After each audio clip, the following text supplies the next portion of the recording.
A Time Between Times. Written and narrated by Mark Mitten.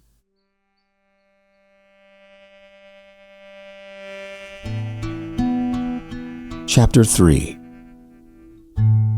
Acting.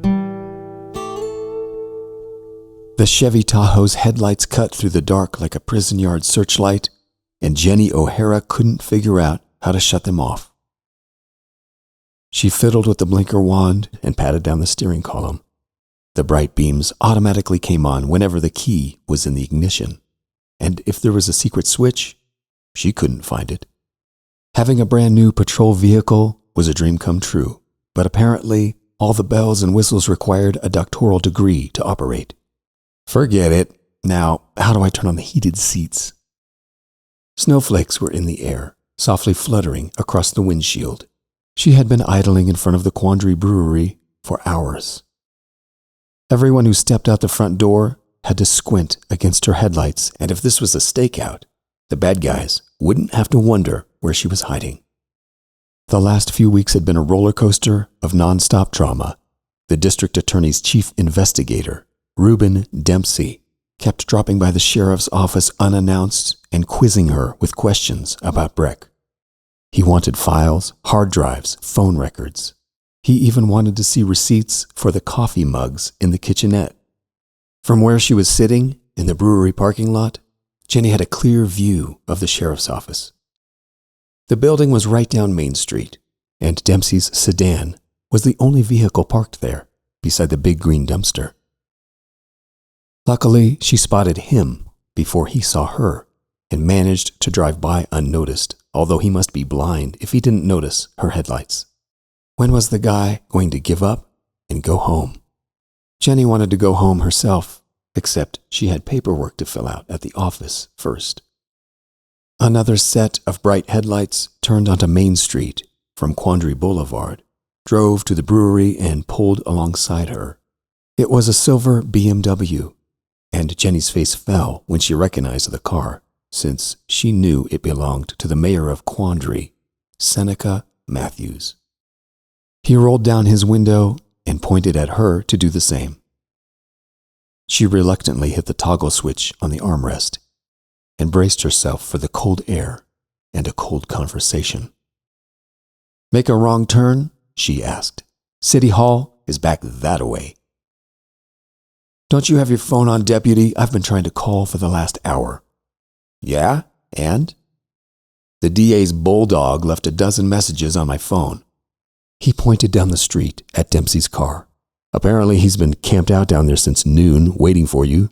So, stupid me, I answer the phone and he chews me out like I'm supposed to know where you are at any given moment." "Been right here the whole time." "The evidence locker inventory list for the past 4 years. He needs it now. Get over there and give it to him." Jenny traced her finger over the toggle switch. She wanted to roll it up so bad. She'd only had the Tahoe for a month and wanted to keep it as clean as possible, but the wind was blowing fresh snow inside, all over the steering column and dashboard. She kept a microfiber cloth in the console, and she almost took it out to wipe all the surfaces, but she knew it was a lost cause, as long as Matthews kept talking. "Aren't you supposed to be at the rock concert in Vail right about now?" she asked. "Pearl Jam is a big-name band. I bet those tickets cost $100 each." He grit his teeth. What a waste of an evening. The precious lead singer went on a rant about climate change. He actually had the cojones to single me out and blame me for cutting down innocent trees in the forest. That new downhill ski run wasn't my idea. Like I own the ski resort. Like I have any control over that. As if I care. Was there a point to this conversation, Jenny wondered. She shivered and cupped her hands over the heater vents on the dashboard. "I could use some of that global warming right about now." European artsy BS. I can't believe I paid good money for those tickets. If my daughter hadn't dragged me there. "They're from Seattle," Jenny said. "And I'm sure Aspen appreciated it, even if you didn't. Was Valerie there too?" "What? Why would my ex-wife be there?" "I don't know. Family? Love? Togetherness? That sort of thing?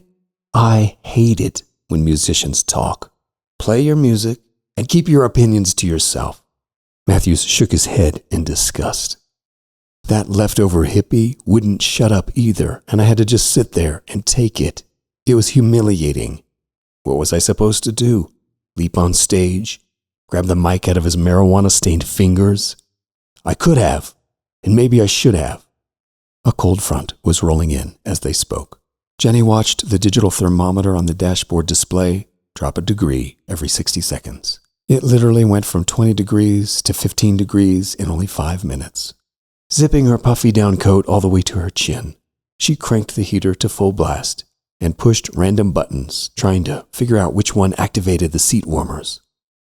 "Acting sheriff," she said. Matthews glared at her. "What?" "You called me deputy. I'm the acting sheriff of Quandary County." She felt a twinge of guilt when she said it. Wearing Breck's badge didn't feel right. "Don't get used to it," he told her. "Either way, guilty or innocent, Breck's not getting his job back. Forget about him, O'Hara. Worry about yourself. The indictment hearing is next week, and the DA isn't pulling punches. It's going to get ugly. And once the Colorado Bureau of Investigations gets involved, they'll want a clean slate for Quandary County. Better polish up your resume." "No one can fire Breck," Jenny said.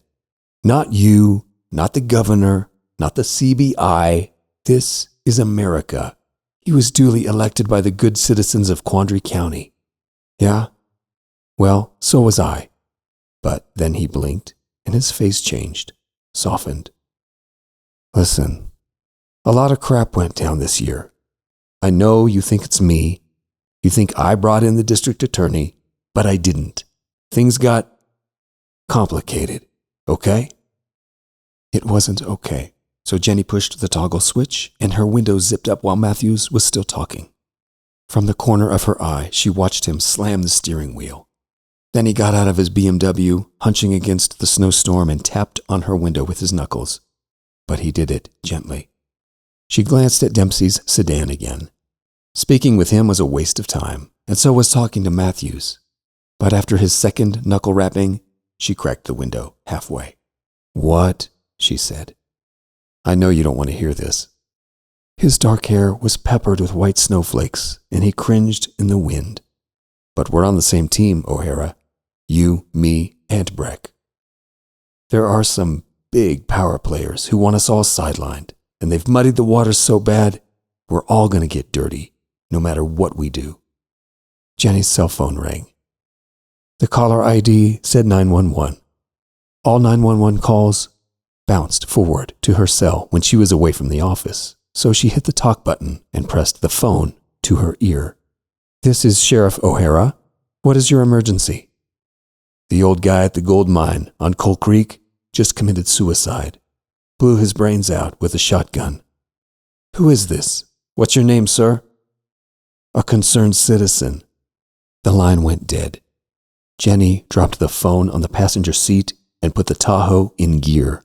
She started to roll up the window again, but this time, Matthews put his hand on the window frame. "What's wrong?" he asked. "I need to do a welfare check. It won't take long. Maybe 10 or 15 minutes.